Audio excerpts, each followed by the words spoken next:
गठबंधन की घोषणा उन्होंने कहा कि 45 से ज्यादा सीट हमें मिल जाएगी, क्या आधार है और इस बारे में क्या कहेंगे जो राजनीति में थोड़ी गलती हो गई है, तो 48 कहना चाहिए था। 48 महाराष्ट्र में 48 सीटें और देश में 513 है,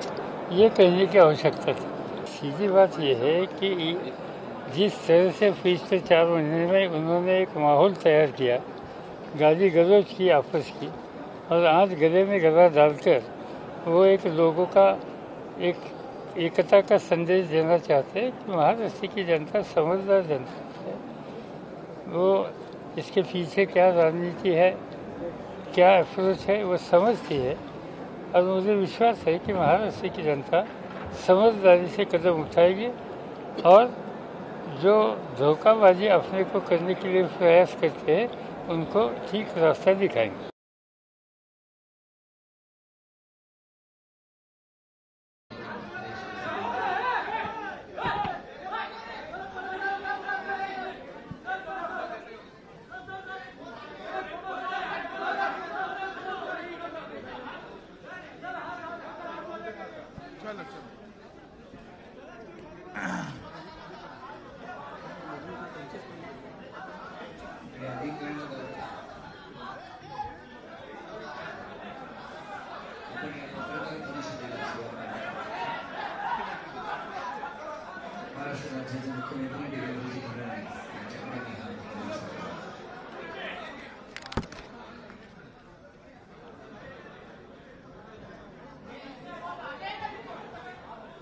भारतीय जनता पक्षाचे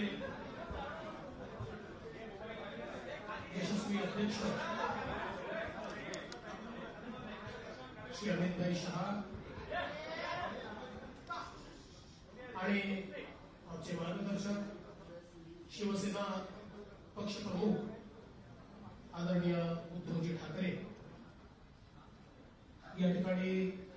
मंचावर उपस्थित भारतीय जनता पार्टी आणि शिवसेनेचे सर्व ज्येष्ठ नेते, त्याचप्रमाणे मंचावर जागा कमी असल्यामुळे या ठिकाणी उपस्थित असलेले सर्व ज्येष्ठ नेते मंडळी आणि उपस्थित पत्रकार बंधूंनो, आपल्या सर्वांनाच याची कल्पना आहे की शिवसेना आणि भारतीय जनता पार्टी हे दोन्ही पक्ष 25 वर्ष युतीमध्ये एकमेकांसोबत सातत्याने महाराष्ट्राच्या आणि देशाच्या राजकारणात वावरले आहे। काही मुद्द्यांवर आमच्यामध्ये मतभेद झाले असतील, परंतु सैद्धांतिक दृष्ट्या हे दोन्ही पक्ष हिंदुत्ववादी पक्ष आहेत आणि त्यामुळे आमचा मूळ विचार हा मात्र सारखा राहिलेला आहे आणि म्हणूनच इतके वर्ष आम्ही एकत्रितपणे महाराष्ट्राच्या आणि देशाच्या राजकारणात सोबत राहिलो। मागच्या विधानसभेच्या निवडणुकीच्या वेळी काही कारणाने आम्ही सोबत राहू शकलो नाही, परंतु त्यानंतर गेली 4.5 वर्ष केंद्रामध्ये आणि राज्यामध्ये आम्ही एकत्रित, केंद्रात एनडीएचं सरकार आणि राज्यामध्ये देखील एनडीएचं युतीचं सरकार हे आम्ही एकत्रितपणे त्या ठिकाणी चालवतो आहोत। आणि आज ज्यावेळी देशामध्ये काही लोक एकत्रित येऊन एक संक्रमणाची अवस्था तयार करण्याचा प्रयत्न करत आहेत आणि विशेषतः राष्ट्रीय विचारांना आव्हान देण्याचा प्रयत्न करत आहेत, त्यावेळी राष्ट्रीय विचारांचे पक्ष हे एकत्रित आले पाहिजे ही जनभावना देखील होती आणि त्याच जनभावनेचा आदर देखील या दोन पक्षांनी राखलाय आणि आम्ही पुन्हा या ठिकाणी लोकसभा, विधानसभा सर्व निवडणुकांकरता एकत्रित येण्याचा निर्णय घेतलेला आहे. हा निर्णय घेत असताना केवळ सत्ता पदे यापुरतं मर्यादित नाही, तर एक मोठी वैचारिक चर्चा हो. काही मुद्दे शिवसेना पक्षप्रमुख उद्धवजींनी आमच्यासमोर मांडले, त्या मुद्द्यांवर चर्चा होऊन आणि पुढे जाताना कशा प्रकारे सामान्य माणसाचं, शेतकऱ्याचं, गरिबाचं हित आपल्याला राखता येईल याचा व्यापक विचार करून आम्ही ही युती करण्याचा निर्णय घेतलाय. विशेषतः आपल्या सर्वांना माहिती आहे की अयोध्येमध्ये प्रभू श्रीरामाचं मंदिर झालं पाहिजे, ही अतिशय आग्रही मागणी माननीय उद्धवजींनी या ठिकाणी केलेली आहे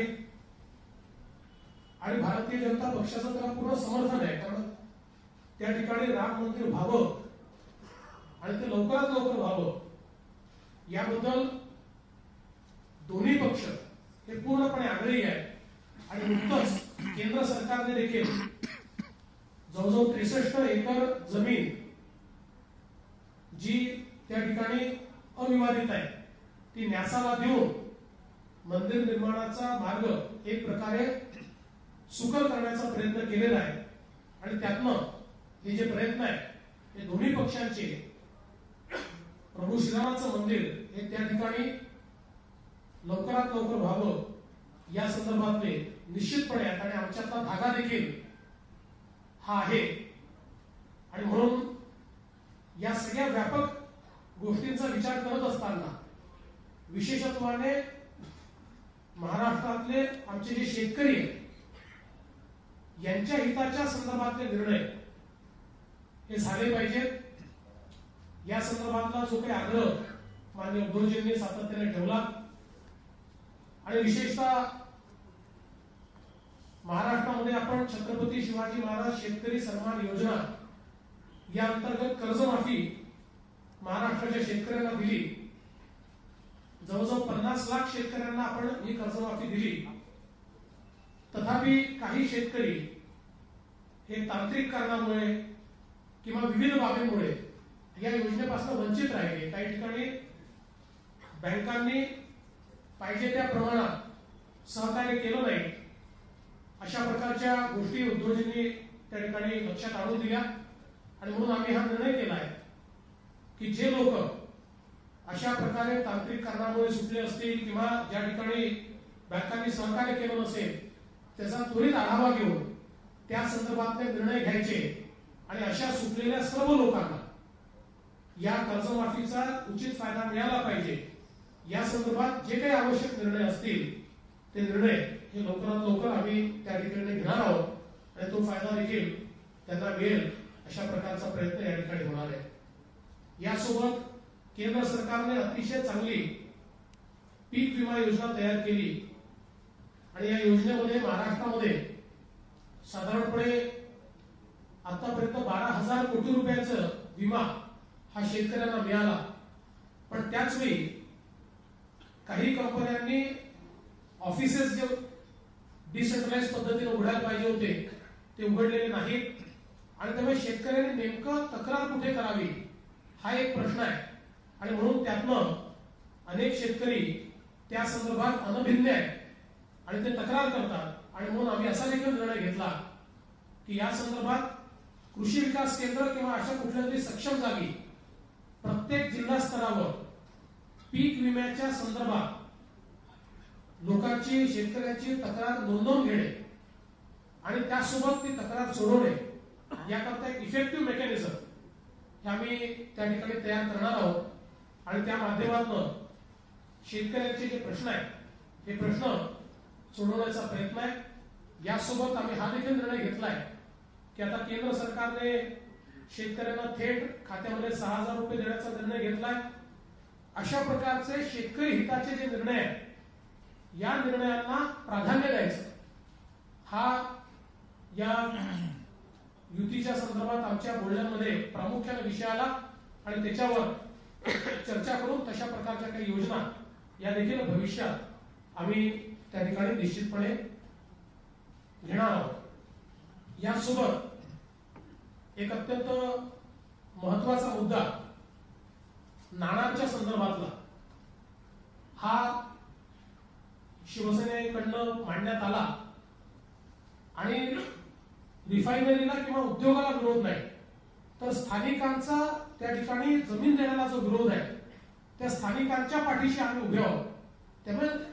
जर असा प्रकल्प करायचा असेल तर ज्या ठिकाणी लोकांना विश्वासात घेऊन करता येईल त्या ठिकाणी तो केला पाहिजे